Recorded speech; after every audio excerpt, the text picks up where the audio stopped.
The opulent mansion, encircled by flawless gardens and towering gates, resembled something pulled straight from a storybook. It stood as a symbol of the vast empire built by Fernando, a wealthy and highly respected businessman.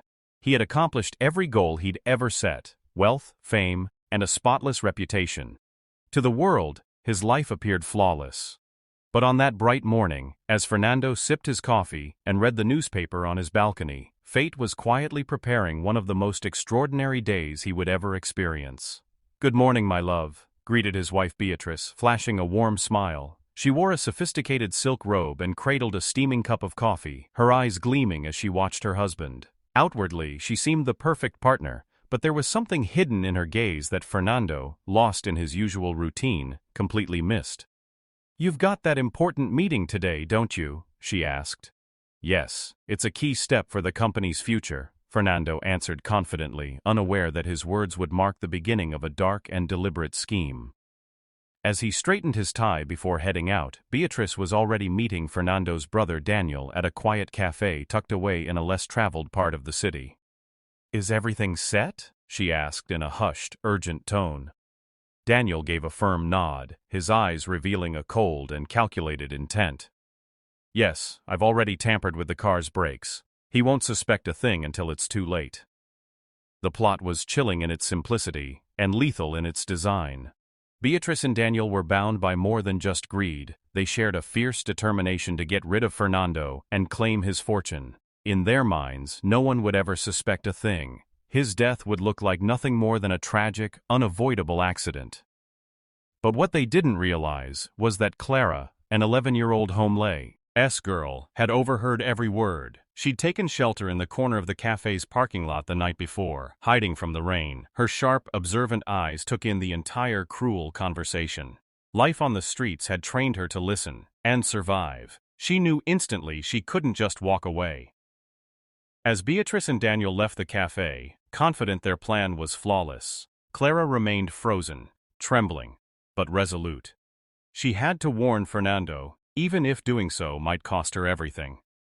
The next morning, Clara rose early and made her way to the gates of Fernando's grand estate. She stood out like a shadow in the sunlit luxury that surrounded her. Her tangled hair and tattered dress made it painfully clear she came from a completely different world. Still, Clara waited. Despite everything, she stood her ground. When Fernando's car finally came into view, she sprinted toward it, frantically waving her arms. "Wait, don't drive!" Clara shouted, her voice trembling but filled with urgency.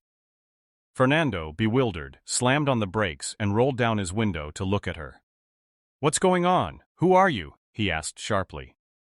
"Please, sir, I know you don't know me," Clara panted, "but your life is in danger. Your car's brakes have been tampered with. Your wife and brother, they want you dead." Fernando's annoyance shifted into disbelief. "What are you saying? That's insane," he replied, baffled. "Please, just check the brakes before you go. I swear I heard everything. I'm not lying," Clara insisted, her eyes brimming with tears. Something in her desperate tone struck a chord in Fernando. He hesitated, but the look in her eyes compelled him to act. "Wait here," he told her, dialing his mechanic to examine the car.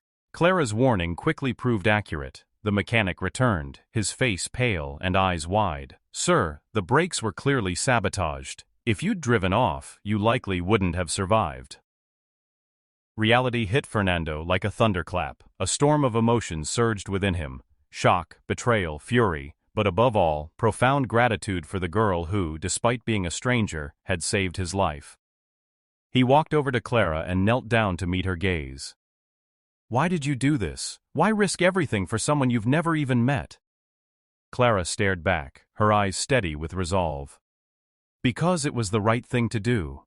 I know what it's like to have nobody looking out for you. I couldn't just stay silent and let it happen." Her honesty pierced straight through Fernando's heart. He realized that what came next would be critical. Beatrice and Daniel had to face justice, but to expose them, he would need Clara's help and a clever plan. Taking a deep breath, Fernando looked her in the eye. "You had the courage to save me. Now I need you again, this time, to help me save my life for good. Are you in?" Clara nodded firmly. "I'm with you."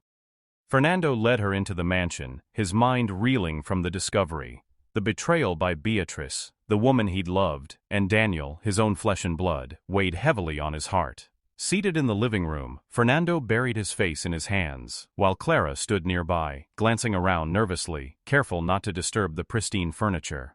"Are you certain about everything you heard?" Fernando asked, his voice barely audible. "I am, sir," Clara responded confidently. "They talked about the breaks, about making it look like an accident. I even heard your wife say the money would all be hers and that you were just in the way." The memory of Beatrice's icy words still haunted Clara, and as she spoke, a chill ran through Fernando. He knew he couldn't act rashly, but ignoring it wasn't an option either. "Clara, I need you to tell me exactly what you saw and heard. Every detail matters," he said, his voice now filled with renewed resolve. Clara began recounting the scene in the parking lot. Beatrice's cold, deliberate tone, Daniel's hand gestures, and their smug expressions as they conspired. Each word felt like a dagger to Fernando's chest, but he forced himself to listen. After a long silence, he finally said, "We won't confront them, not yet. If they think I'm unaware, that's how we'll catch them." "But what will we do?" Clara asked anxiously. Fernando stood, his back straight and his voice resolute. "We're going to flip the script. They planned a fatal accident, so we'll make them think it succeeded." Clara's eyes widened in shock. "Fake your death? How would that even work?" Fernando explained that they'd need help staging a believable scene, one convincing enough to make Beatrice and Daniel believe their plan had worked, and that would cause them to drop their defenses, ultimately exposing their true intentions. Despite being just a child, Clara displayed remarkable maturity and agreed to the plan without hesitation. "You're going to help me keep this a secret," Fernando told her. "No one can know, not the staff, not friends or family, just the two of us." That night, Fernando set his plan in motion. He contacted a trusted lawyer and asked him to revise his will. "If anything happens to me, Beatrice and Daniel must receive nothing," he said firmly. Though confused, the lawyer understood that Fernando never made such requests lightly.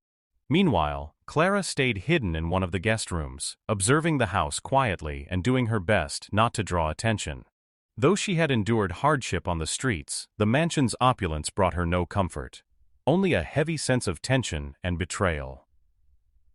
The following day, Fernando announced he'd be leaving on a business trip. A common occurrence that wouldn't raise suspicion. Beatrice, wearing her usual sly smile, wished him well. "Take care, darling," she said, lightly placing a hand on his shoulder, already internally celebrating the success of their scheme. Fernando climbed into a specially prepared vehicle, with Clara hidden in the back seat under a blanket to stay out of sight. They drove to a secluded road where a mechanic had set up the scene. The car was rigged with devices that would simulate a controlled fire. Once everything was ready, Fernando and Clara stepped out and activated the mechanism. Flames erupted, quickly engulfing the vehicle and crafting a convincing illusion of tragedy. "Now we wait," Fernando said, eyes fixed on the blaze. His tone steady but laced with sadness. He was temporarily abandoning everything to reveal the truth. As news of his supposed death spread, Beatrice and Daniel began revealing their true selves. The next day, while hiding out in a modest house on the outskirts of town, Fernando and Clara received an update from a loyal employee. "Beatrice is putting on an act, dressed in black, but she's already discussing the will with the lawyer. She and Daniel seem more relieved than grief-stricken," the employee reported. Fernando closed his eyes, breathing deeply. He knew it was only a matter of time. Later, Beatrice sat in the mansion's main room as the lawyer arrived. Draped in black with a delicate scarf in hand, she looked every bit the grieving widow. Her eyes were red, but Fernando, from afar, knew the tears were false. Daniel, meanwhile, remained quiet, though a subtle smirk tugged at the corner of his mouth. "I still can't believe he's gone," Beatrice murmured, her voice thick with forced sorrow. "But life must go on, and there are responsibilities to settle. I want to ensure everything aligns with my dear husband's wishes." The seasoned lawyer betrayed no emotion as he opened the will. Beatrice and Daniel exchanged subtle glances, certain their reward was at hand. Unbeknownst to them, Fernando had revised the will days before the staged accident. "There are some key clauses we need to discuss," the lawyer began, adjusting his glasses. Beatrice leaned in, trying to mask her anticipation, while Daniel crossed his arms and clenched his jaw. Outside, Clara watched from a hidden vantage point, as Fernando had insisted she be present. First, the lawyer continued, the will was recently amended. In the event of a suspicious or accidental death, all assets are to be frozen until an investigation is completed. Beatrice's face went pale. An investigation? That's unnecessary. The accident was clear as day, she protested, her voice shaky. That's what the will stipulates, the lawyer said calmly. Additionally, if there's any sign of conspiracy or foul play, the listed beneficiaries will be automatically disqualified. Daniel shifted uncomfortably. This is absurd, Michelle. Fernando never suspected anything. Why would he include that? Those were his exact instructions, the lawyer replied. Now, we must await the investigation's outcome before releasing any assets. Beatrice tried to remain composed, but Clara could see her barely contained fury. Their flawless plan was unraveling, and they both sensed it. From a distance, Fernando monitored everything, relying on Clara and the lawyer's updates. They're cornered, he told Clara. But they'll make one last move. People like them never go down quietly. And he was right. That evening, Beatrice and Daniel met in secret in the mansion's office.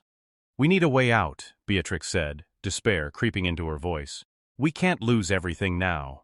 Maybe we should disappear for a while, Daniel suggested. But Beatrix shook her head, her eyes burning with resolve. Not yet. There's still one option left. We find and destroy the original will. If it's gone, everything reverts back. Overhearing the conversation, Clara rushed to the phone Fernando had left her and whispered what she'd just learned. They're panicking. They're planning to destroy the will. Perfect, Fernando responded with relief. That's exactly what we needed. Get ready, Clara. The truth is about to come out. He contacted the authorities and handed over all the evidence collected with Clara and the lawyer's help. Timing was crucial. The next morning, as Beatrice and Daniel frantically searched the mansion's office for the original will, Fernando entered through the front door with 2 police officers. His appearance was like a thunderclap, sudden and shocking. Beatrix froze, her face contorting with horror. Fernando, she gasped. You're alive? He stood tall in the doorway. Surprised to see me? I hope so, because I know exactly what you two tried to do. He strode into the office, folder in hand, his tone controlled but firm. Did you really think you'd get away with it? Beatrice stepped back, trembling. Fernando, you don't understand. It's not what it looks like, she stammered. Oh no, he replied with bitter sarcasm. Then explain why you and my brother conspired to sabotage my car's brakes and kill me. He slammed the folder on the table, scattering its contents. Evidence, recordings, signed statements. Daniel raised his hands in defense. Fernando, listen. I was confused. She manipulated me. Fernando turned to him, his voice cold. You're a grown man, Danielle. Don't put this all on her. You're both responsible. Realizing the facade had crumbled, Beatrice's mask dropped. So what? She snapped, desperation in her voice.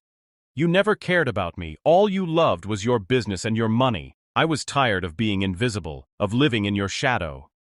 Fernando inhaled sharply, trying to restrain his fury. And your solution was to plan my death? To destroy everything I built with my own hands? His voice broke slightly. You've betrayed me in ways I never thought possible. At that moment, the police stepped in and handcuffed both of them. Beatrix struggled, glaring at Fernando. You can ruin me, but you'll never have what matters most. You'll always be alone. Fernando said nothing, letting her bitter words hang in the air as they were escorted out. He turned to Clara, who had watched everything with wide, anxious eyes. Are you okay, Clara? He asked gently. She nodded, tears glistening. You did it. They can't hurt you now. Fernando placed a hand on her shoulder. I couldn't have done it without you. Your warning saved my life, and I'll never forget that. In the days that followed, Fernando began rebuilding his life. The betrayal had left scars, but it also opened a door to something new. One morning, while sharing coffee in the mansion's kitchen, he made her an offer. Clara, he said, meeting her eyes, you have a strength few people have. You risked everything to help me. I want to give you something I've never had the courage to offer anyone, a home. I want you to be part of my family. Clara sat in stunned silence, tears sliding down her cheeks. I've never had a real family. Are you serious? I've never been more serious, Fernando smiled. I want you to have the life you deserve, and I want to learn from your courage and heart." Over time, Clara became more than a savior. She became like a daughter. Fernando enrolled her in a top school, but more importantly, he gave her what she had never known: love, safety, and belonging. As for Beatrice and Daniel, they were tried and convicted, their crimes finally exposed. Fernando chose not to dwell in bitterness, but instead moved forward with a new purpose: to live a life of meaning and heart. This story reminds us that courage and truth have the power to change everything. Have you ever seen an act of bravery that changed someone's fate? Share it in the comments, and don't forget to subscribe for more powerful stories like this one. Leave a like, and send this video to someone who needs a little hope today. See you next time.